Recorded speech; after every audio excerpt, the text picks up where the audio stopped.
Hi mga kamamshis, ngayon dito tayo maglilinis na naman sa mga bahay kubo dito sa labas. Tapos na tayo doon sa malaking bahay sa loob.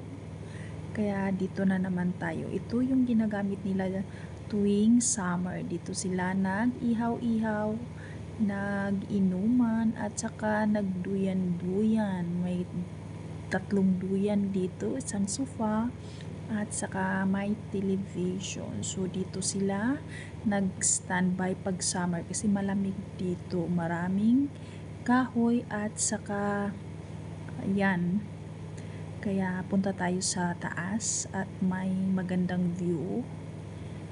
Hindi ko pa to naakyat since, kaya ito ang ganda tingnan ng mga dahon.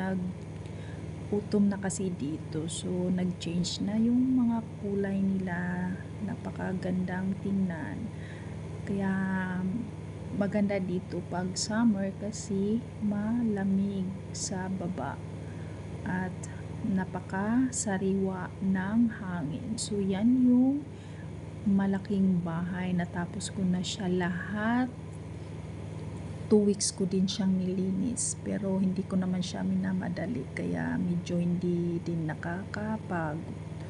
So ito ang daming mga halaman kaya hindi mainit dito pag summer. So dito ang pinaka gusto nila mag-standby sa baba. So yan, pupuntahan natin mamaya at yan yung lilinisan natin pagkatapos dito. So ayan yung malaking bahay.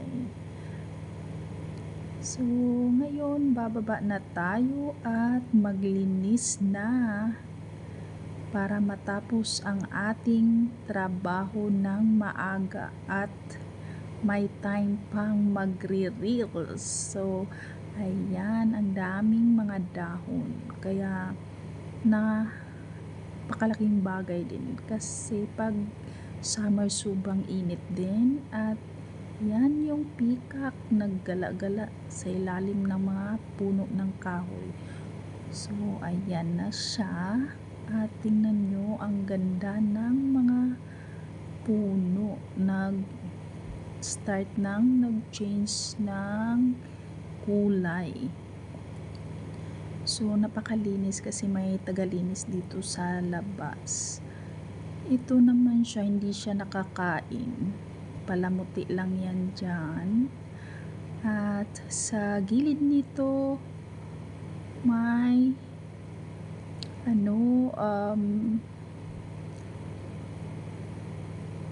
swimming pool ng mga swan. Yan, ang ganda tingnan ng mga dahon kasi nag-change na siya.